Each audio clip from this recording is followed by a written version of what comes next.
Porque al violador hay cosas que le producen placer, pero tenemos que admitir que son malas. Entonces, cuando el estándar se convierte en placer, el estándar se convierte en relativo. Seguimos con el hedonismo, ¿verdad? Y esta es una creencia que vemos también muy arraigada en nuestra cultura y cada vez más, ¿verdad? Y es que, bueno, lo más importante para la vida es la búsqueda del placer. Entonces, lo que cada quien debe hacer es buscar la realización de sus deseos, buscar satisfacer sus deseos y eso le va a traer el verdadero, aquello que estamos buscando, ¿verdad? Y eso nos va a dar la vida que queremos y lo más importante para nosotros es eso. Entonces, cada uno de nosotros, independientemente de lo que sea, debería buscar el placer en el lugar donde lo pueda encontrar y de la forma en que lo pueda encontrar. Claro, y es la pregunta que el hedonismo trata de contestar, Diego, es la pregunta de, bueno, ¿cuál debe de ser el estándar para determinar lo que es bueno y lo que es malo? Vea, el hedonismo no es un relativismo moral.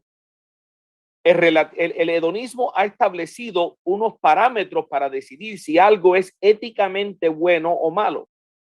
Y el estándar es qué es lo que más placer va a producir a la mayor cantidad de personas. Eso es bueno.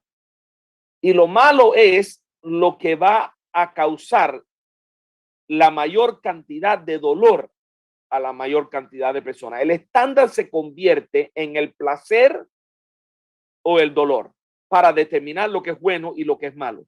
Y a primera vista suena muy razonable. Suena razonable que algo que cause dolor sea malo y que algo que produzca placer sea bueno. El problema es cómo definimos placer. ¿Placer para quién?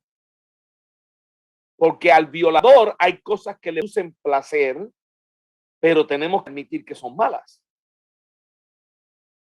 Entonces, cuando el estándar se convierte en placer, el estándar se convierte en relativo. Porque entonces es el placer de quién. Hay otras teorías que son basadas así, estableciendo un estándar como el utilitarismo, también que no lo cubrimos como cosmovisión porque es un tema menos, no diríamos menos importante, sino menos con lo que menos luchamos. No lo enfrentamos tan frecuentemente. Pero el utilitarismo determina lo que es bueno y lo que es malo basado en lo útil que es. Lo útil es bueno y lo inútil es malo. Pero volvemos al mismo punto. ¿Quién define utilidad? Entonces, volvemos a que el hombre es el que define la utilidad. Y si el hombre es el que define la utilidad, entonces la utilidad tuya y lo que es útil para ti quizás no lo sea para mí. Entonces, el hedonismo, el utilitarismo y todas estas escuelas de ética, y especialmente el hedonismo, fracasa de nuevo en el sentido de que el placer hay que definirlo. ¿Y quién lo define? Lo define el ser humano, lo define el hombre. Y claro, en el mundo en el que nosotros vivimos, ¿cuáles son las cosas que la mayoría de la gente creen producen el mayor placer? El sexo, la fiesta, la parranda, el alcohol, la droga. Esas son las cosas que cuando tú piensas en having a good time, cuando tú piensas en salir y divertirte y tener una noche de diversión, ¿en qué estás pensando? No estás pensando en hacer un estudio bíblico. Estás pensando en irte para una buena fiesta. Entonces, es lo que el mundo piensa, ¿no? Y entonces, si a mí me produce placer tener múltiples relaciones sexuales con distintas parejas, o a mí me produce placer embriagarme, o a mí me produce placer en drogarme, entonces eso pasa a ser bueno. Es bueno, porque me está produciendo placer.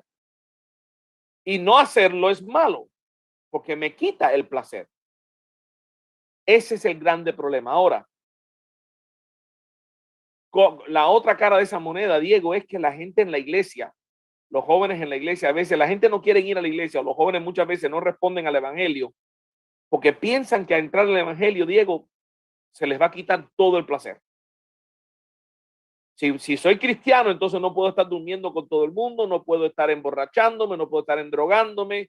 Entonces, ¿qué? ¿Me voy a volver una monja o me voy a volver un cura o qué voy, o sea, voy a dejar de la vida de placer y me voy a vivir a un castillo remoto en algún lado con un voto de silencio, autoflagelándome todas las tardes para vivir en santidad? O sea, la gente malinterpreta el propósito de la iglesia y la moralidad de Dios y asumen que Dios lo que está ahí es para quitarnos cualquier distracción que produzca placer, como que el placer es pecado.